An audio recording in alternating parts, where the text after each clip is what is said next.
ಇನ್ನು ಶಾಸಕ ಬಸನಗೌಡ ಪಾಟೀಲ್ ಯತ್ನಾಳ್ ಅವರಿಗೆ ಕನಸಲ್ಲೂ ಕೂಡ ಯಡಿಯೂರಪ್ಪ ಅಥವಾ ಯಡಿಯೂರಪ್ಪನವರ ಕುಟುಂಬ ಬರುತ್ತೋ ಏನೋ ಗೊತ್ತಿಲ್ಲ.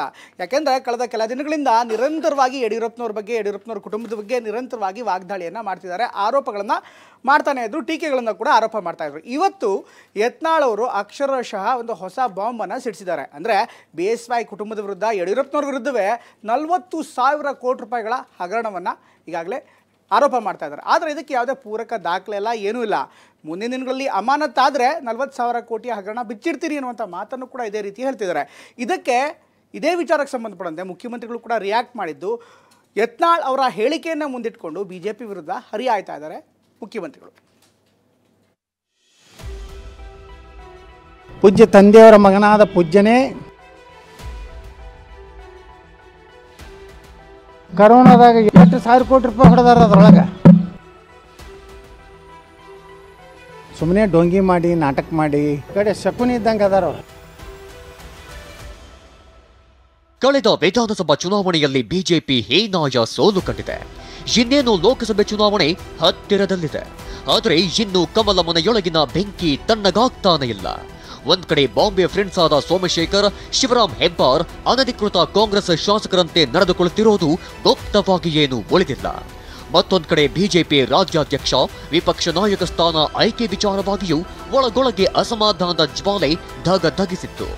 ಈ ಮಧ್ಯೆ ವಿಜಯಪುರ ಶಾಸಕ ಬಸನಗೌಡ ಪಾಟೀಲ್ ಯತ್ನಾಳ್ ದಿನ ಬೆಳಗಾದ್ರೆ ಯಡಿಯೂರಪ್ಪ ಕುಟುಂಬದ ಮೇಲೆ ನಿರಂತರ ವಾಕ್ಪ್ರಹಾರ ನಡೆಸುತ್ತಿದ್ದಾರೆ. ಎಂದಿನಂತೆ ಇಂದೂ ಸಹ BSY ಮೇಲೆ ಮುಗಿಬಿದ್ದ ಯತ್ನಾಳ್ BSY ಸರ್ಕಾರದಲ್ಲಿ 40,000 ಕೋಟಿ ಅವ್ಯವಹಾರ ನಡೆದಿದೆ ಎಂಬ ಗಂಭೀರ ಆರೋಪ ಮಾಡಿದ್ದಾರೆ. ಎಲ್ಲೆಲ್ಲಿ ಲೂಟಿ ಮಾಡಿದ್ದಾರೆ ಎಂಬುದನ್ನು ಹೊರತೆಗೆಯುವೆ. ಆಗ ನಮ್ಮ ಸರ್ಕಾರವಿದ್ದರೇನು, ಕಳ್ಳರು ಕಳ್ಳರೇ ಅಲ್ವಾ ಅಂತ ಗುಡುಗಿದ್ದಾರೆ. ಯಡಿಯೂರಪ್ಪನವರ ನೀವು 45 ರೂಪಾಯಿ ಮಾಸ್ಕ ಕರೋನಾದಾಗ 8 ರೂಪಾಯಿ ಖರ್ಚು ಹಾಕಿರಿ ಸರ್ಕಾರನಾಗ, ನಾನು ಗುಡ್ತೀನಿ 485 ರೂಪಾಯಿ ಹಾಕಿ 8,000 ಕೋಟಿ ರೂಪಾಯಿ ಹೊಡೆದಾರ. ಅದರೊಳಗೆ 40,000 ಕೋಟಿ ರೂಪಾಯಿ ವ್ಯವಹಾರ ಐತಿ. ನಮ್ಮ ಕರೋನಾ 8,000 ಕೋಟಿ ರೂಪಾಯಿ ಹೊಡೆದಾರ. ಅದರೊಳಗೆ 40,000 ಕೋಟಿ ರೂಪಾಯಿ ವ್ಯವಹಾರ ಐತಿ. ನಮ್ಮ ಕರೋನಾ ಯಾರು ಬಡ್ರ ಮಗ ನೋಡ್ರಿ, ಒಂದು ದವಾಖಾನೆಗೆ ಒಂದು ಕರೋನಾ ಪೇಷಂಟ್ಗೆ 8-10 ಲಕ್ಷ ರೂಪಾಯಿ ಬಿಲ್ ಮಾಡ್ಯಾರ. ಅದೇ ಹೇಳಕತ್ತೀನಿ, ನಮ್ಮ ಸರ್ಕಾರ ಅಂದ್ರೆ ತುಡುಗ್ರೆ ಅಲ್ಲ, ಯಾವ ಸರ್ಕಾರ ಇದ್ದಾರೆ ಭಾರಿ ಹೇಳೋರಲ್ಲ. ಪದಾಧಿಕಾರಿಗಳ ಆಯ್ಕೆ ಬೆನ್ನಲ್ಲೇ ಈ ಕೋಪ ಮತ್ತಷ್ಟು ಹೆಚ್ಚಾಗಿದೆ ಅನ್ನೋದು ಶಾಸಕ ಯತ್ನಾಳ ಮಾತಿನಲ್ಲೇ ಗೊತ್ತಾಗ್ತಿದೆ. ಯಾಕಂದ್ರೆ ನಿನ್ನೆ ಯಡಿಯೂರಪ್ಪ ಶಕುನಿ ಇದ್ದಂತೆ ಅಂದಿದ್ದ ಯತ್ನಾಳ್ ಇಂದು ಲಿಂಗಾಯತರಿಗೆ OBC ಸ್ಥಾನಮಾನದ ಕುರಿತು ಮಾತನಾಡುವಾಗಲೂ ಹರಿಹಾಯ್ದರು. ಈ ಕಂಪ್ಲೇಂಟ್ ಕೊಟ್ಟಾರ ಅವರು ಕೊಟ್ಟಾರ, ಅವ್ರದ್ದು ಏನೋ ನಡೆಯಲಾಗೈತೆ ಅಂತ ಹೇಳಿ ಮುಂದೆ ಮರ್ಯಾದೆ ಹೋಗಬಾರ್ದು, ಮತ್ತೆ ಯತ್ನಾಳ್ ನೋಟಿಸ್ ಕೊಡಲಿಲ್ಲ, ಯತ್ನಾಳ್ ಹೊರಗೆ ಹಾಕಲಿಲ್ಲ, ನಮ್ಮ ಮರ್ಯಾದೆ ಹೋಗಬಾರ್ದು ಅಂತ ಅವರು ಇಂಥದ್ರಾಗ ಅವರು ಈ ಕಡೆ ಶಕುನಿ ಇದ್ದಂಗೆ ಅದಾರ. ಅವರು 4 ಸಲ ನಮ್ಮ ಪೂಜ್ಯ ತಂದೆಯವರು ಮುಖ್ಯಮಂತ್ರಿ ಆಗಿದ್ರು ಅಂತ ಹೇಳಿದ್ರು.